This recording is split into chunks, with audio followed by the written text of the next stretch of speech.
রাখবেন তখনই দেখবেন বারবার অশান্তি লাগেই থাকবো। দরকার হলে স্বামী স্ত্রী দুইজনে পিটাইবেন, এরপর কারো কাছে নালিশ করতে যাবেন না। শ্বশুর বাড়ির লোকের কাছে স্বামী নালিশ করলে বালিশি পাওয়া যায়, হে বালিশি আর ঘুমায় না। তুমি যে আমার গায়ে হাত তুললা, তোমার ফ্যামিলির আমি কমই কমো দেও গিয়ে তাতে আমার কি? তুমি আমার সাথে এরকম করবার আমি চুপ করে সহ্য করে যাবো? আমি তোমার ফ্যামিলির কাছে এখনই ফোন দিব আর কমো আমি চলে যাবো, আমি এর লগে থাকবোই না। তুমি আমার সাথে এতগুলো দিন যা করছো আমি কিছু কই না, মুখ বুঝে সহ্য করে গেছি। আর না হে করিবার আমি কমই কমো। হ্যালো আম্মা, আমি আপনার ছেলের লগে থাকতে পারুম না। হ্যাঁ, আমার গায়ে হাত তুলছে ছোট একটা বিষয় নিয়ে। কেন কি হইছে যে গা তুলছে? এর কাছে জিজ্ঞেস করেন, হে কোনো কথাই আমার শোনে না, কিছু ওইলি খালি আমার লাগে উল্টা পাল্টা ব্যবহার করে। আমি চইলা যাবো আর আমি আমার পরিবারে জানাবো এবার। মাথা ঠান্ডা করো, সংসারে এরকম একটু হয়। হ্যাঁ, আমার লগে ভালো করে কথাও কয় না, কোনো কিছু একটু এদিক দিয়ে ওদিক হইলে শুরু করে সিলাসিলি। বেড়া মানুষ একটু চাকরি বাকরি করে বাইরে থাকে, মাথা তো একটু গরম থাই।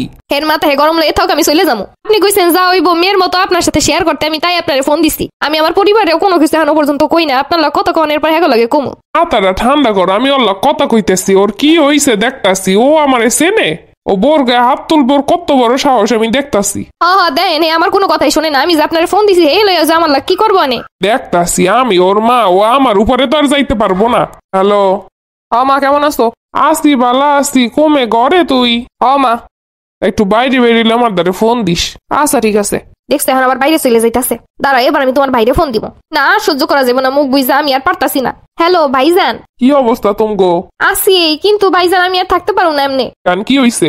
আপনার ভাই আমার গায়ে হাত তুলছে। কেন কি হইছে গায়ে হাত তুলছে? এ আমারে যা দেয় যেমনি দেয় তেমনি চলি, তারপরও তার মনের মতো হয় না। তরকারিতে একটু তেল বেশি হয়েছে, হেল হয়ে সে আমার সাথে ঝগড়াঝাটি কইরা আমার গায়ে হাত তুলছে।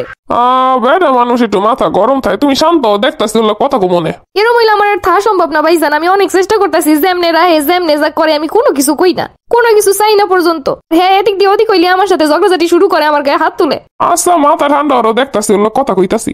আমাকে বাইরেছি কি বোরে বলে মারছো, কি হইছে?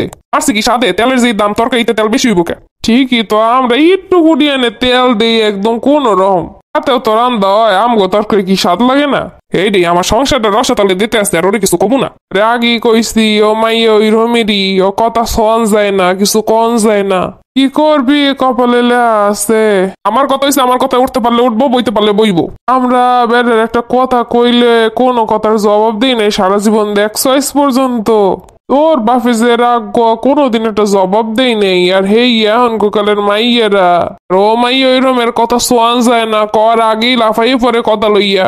এখন তালে যন্ত্রে থাক, যা গ্যাঞ্জাম ফেসাদ কম কর। ও তোমার দ্বারে ফোন দিছে কে? ফোন দিছে নালিশ করতে। হ্যাঁ, নালিশ খালি ওই করতে পারে। ও আমার সংসারটারে রসতলে দিতে আছে, কিছু কম যাইব না। অন্য বেটাকে পাইছে নাই, আমি বিলাইয়ের মতো থাকতে পারুম না। ভাই আবার ফোন দিল। হ্যালো ভাইজান, কেমন আছো? আসছি ভালো আসছি। তা গ্যাঞ্জাম ফেসাদ করো কি লিগা? আরে কি গ্যাঞ্জাম ফেসাদ করলাম? অশান্তিতে থান যায়নি, কিছু কম যাইব না। কথা কইলি তর্ক করবো, দিছি একখান। আরে মাতারি মানুষের দোষই তো এইটা, কথা কন যায় না, খালি কথা কইবো জবাব দিতেই থাকবো। এটি তো মহিলা মানুষের সমস্যা। দেখো না, আমার একটা একদম শুয়ের মাথায় রেখে দিছি, যেমনে কমু তেমনে। বাজার ঘাটের যে অবস্থা, তেল বেশি হইব তরকারিতে। আমি রোজগার করি, আমি কষ্ট করি, আমি বুঝি না। হিসাব না করলে কি সংসার চলেনি? কি যে মহিলা গো কমু। আচ্ছা যাই হোক, গ্যাঞ্জাম ফেসাদ করিস না। আব্বা খাবি কিছু এখন দিমু? না মা, কিছু খাবো না, সকালে যা খাইছে এখন পেট ভরা। তারপরে কি অবস্থা? ওইবারে ফোন দিল, ঝগড়াঝাটি করো, পিটাপিটি করো, এখন কি ঠিক হয়েছে সব? আমার পোলাটার কপালে যে এইরকম জুটবো বুঝি নাই। আর কইেন না ভাইজান, কোনো কাম কথা মতো করবো না, নিজের যা ভালো লাগবে এমনি করবো। আমরা সংসার করছি, কি সুন্দর সংসার, এখনো পর্যন্ত কোনো কথা কইতে পারবো না। আর এখন গোমাইয়েরা আমার পোলাটা কপালে পড়ছে, তাইলে অন্য কারো ঘরে সংসার করতে পারতো। হ্যাঁ, গ্যাঞ্জাম ট্যাঞ্জাম করিস না, একজনে কিছু কইলে আরেকজন একটু চুপ থাকবি। খুব তার চেষ্টা করি, আকাম আমার পছন্দ না। পোলাটা শুকাই গেছে, আহারে মুখটা কেমন হয়ে গেছে। খাওয়ান দাওয়ানো তো মনে হয় ঠিকঠাক খাইতে পারস না ঘরে। এরম সংসারে অশান্তি থাকলে খাওয়ান যায়?